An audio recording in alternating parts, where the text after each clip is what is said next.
Hi lovelies, I'm Queen Lovely. Welcome back to my channel. So I wanted to come on here today and basically talk about this Jessie Woo and Karen Civil situation. For those of you that are new here, Melanated Crowns is all about helping Black women obtain and sustain mental, emotional, and spiritual wellness.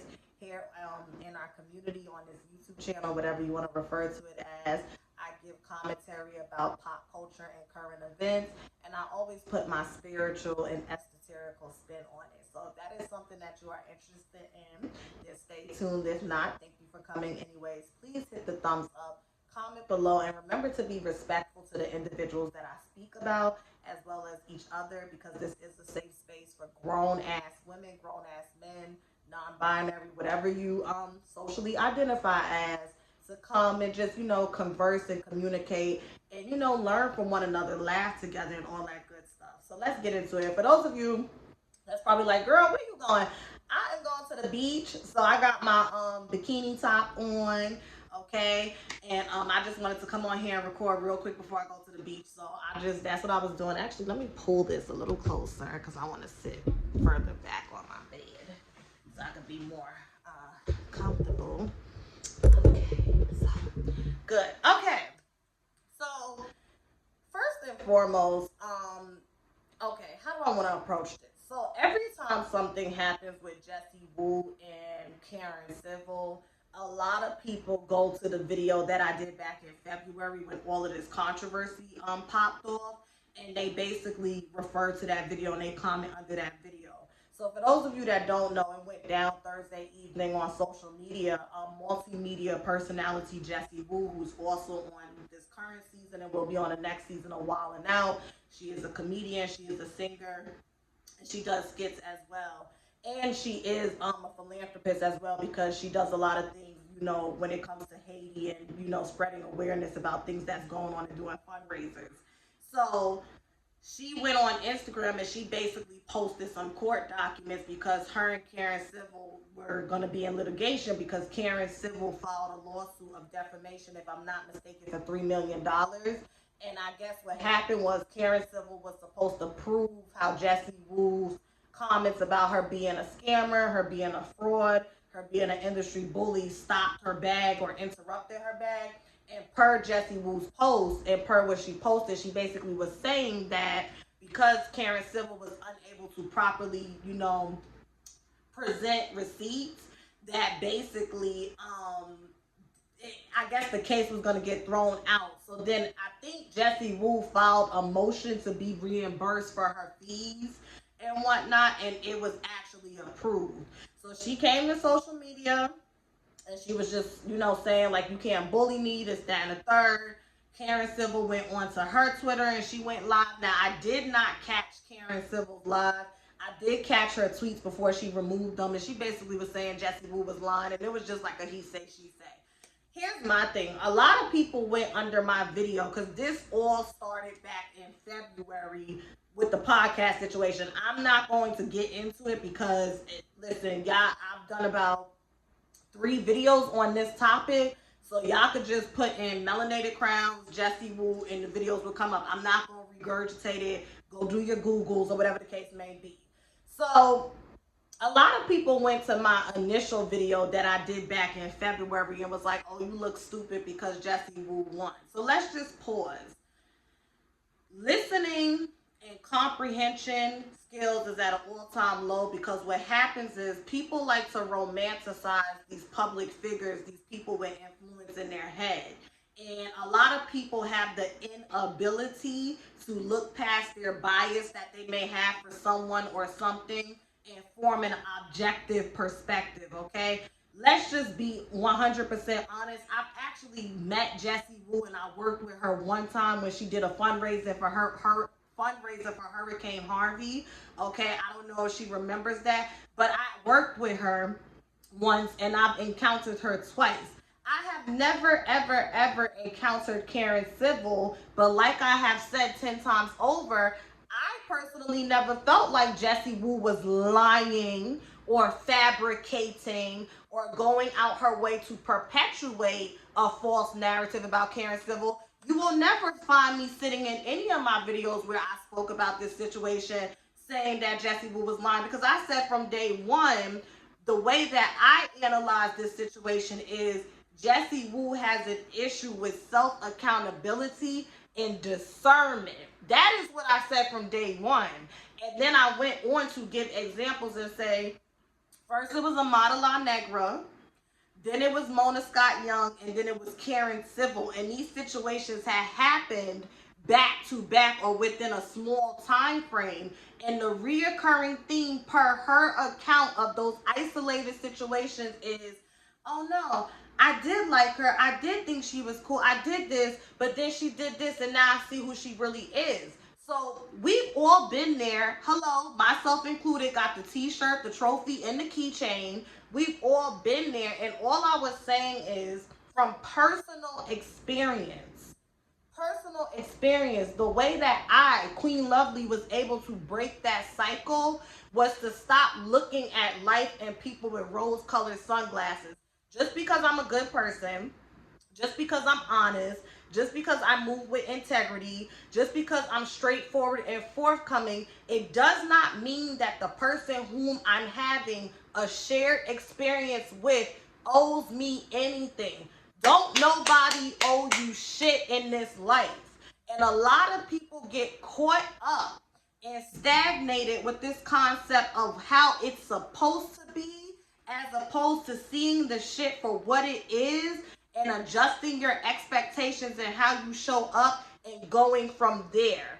And in my opinion, I am not saying this is the gospel. That is the problem with Jessica. That is why she finds herself in these same situations.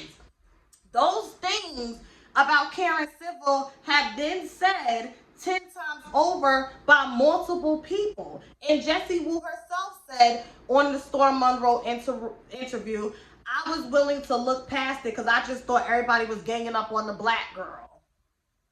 Okay. Mona Scott Young. Like I said, Mona Scott Young has always used black women and black young women trauma and exploited it for entertainment, where she's paying them pennies on the dollar and she's bringing home the big checks. You joined Love and Hip Hop Miami.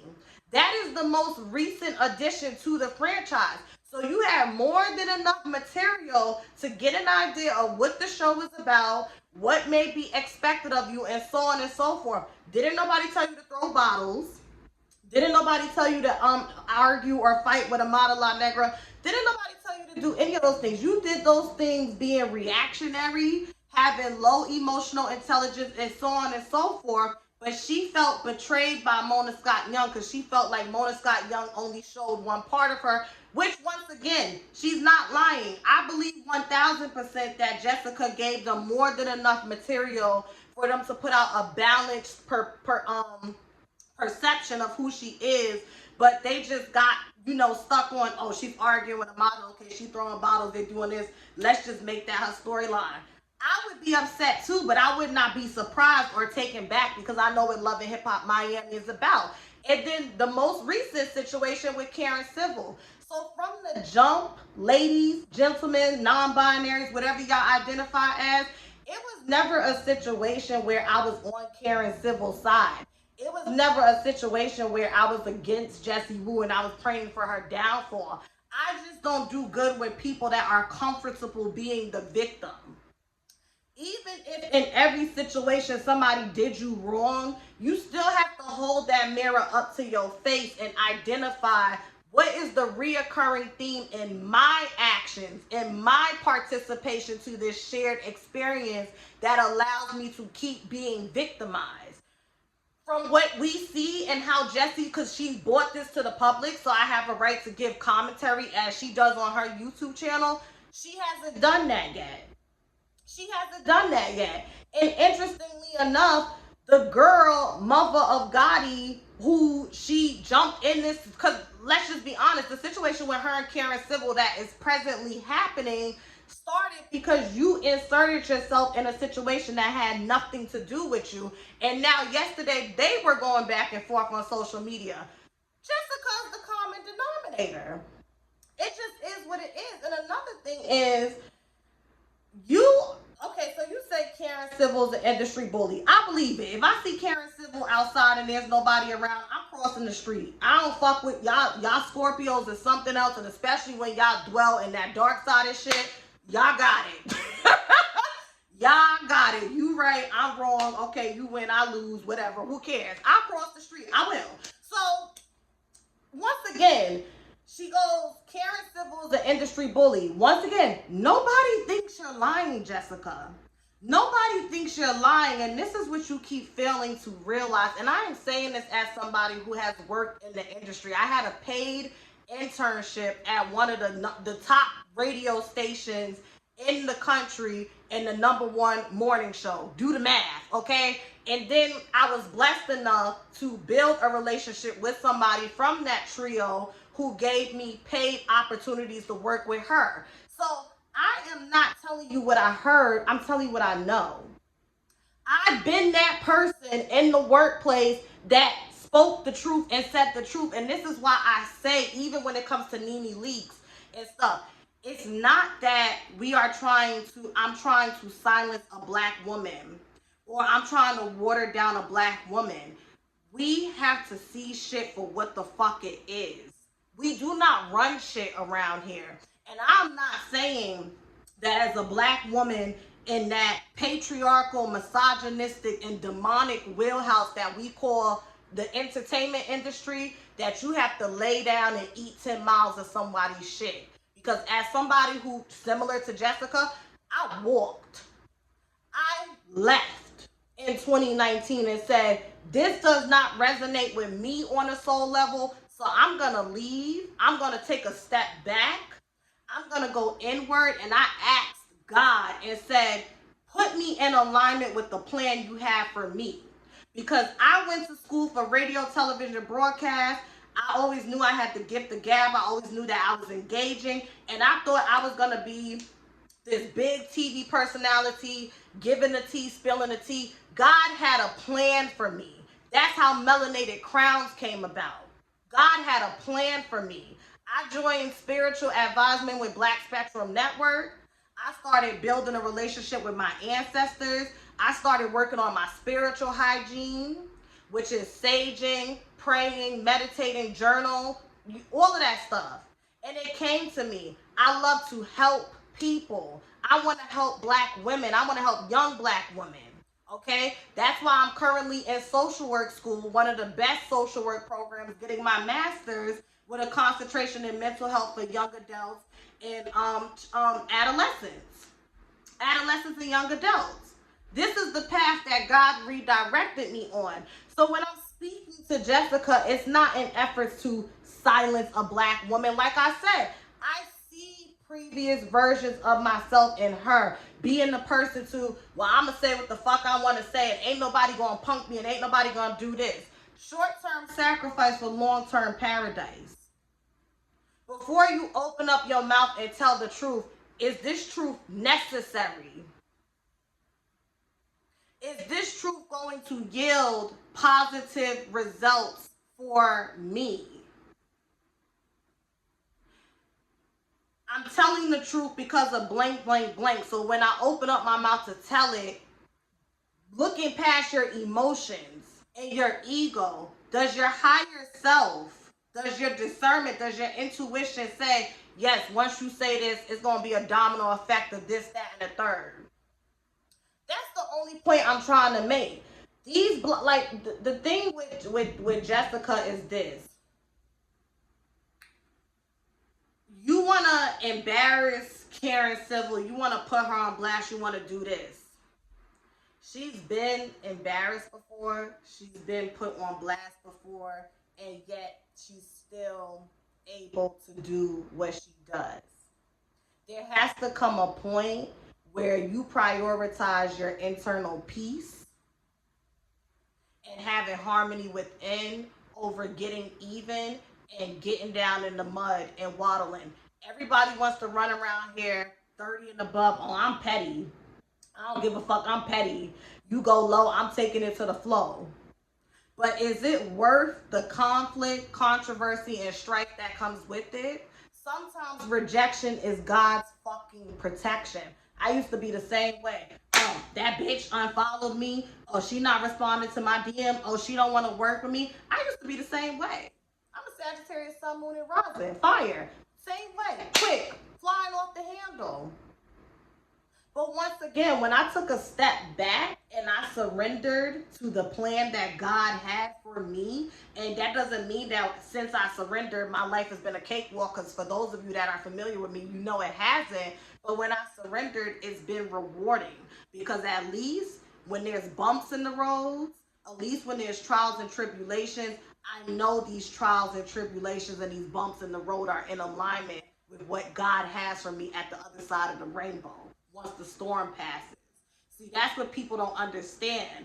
People get tunnel vision with what they see for their life and what they want. And sometimes what we see and what we want is just merely a disproportionate relationship with our ego that's unhealthy, that is forcing us, or shall I say not forcing us, but it's, what's that word? It's influencing us to believe this is what I want.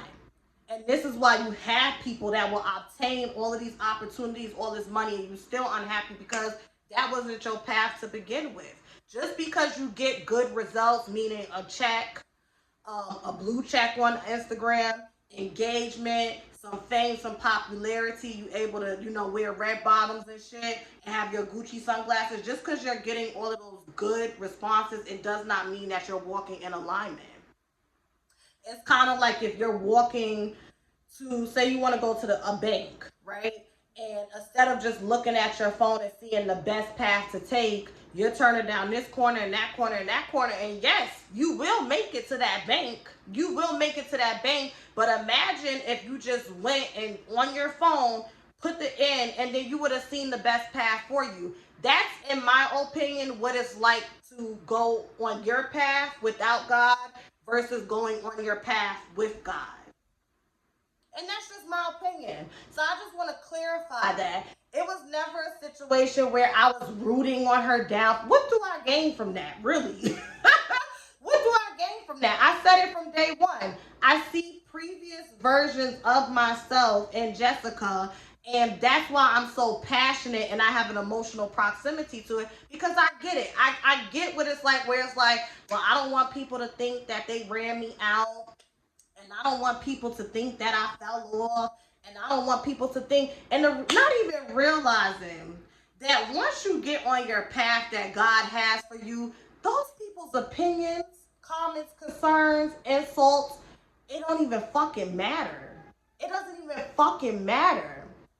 You keep having these string of experiences because God is protecting you. And that's another thing. It's just like, you went on your IG story and tagged Jason Lee, because Jason Lee jumped in this because he has his own personal stuff going on with Karen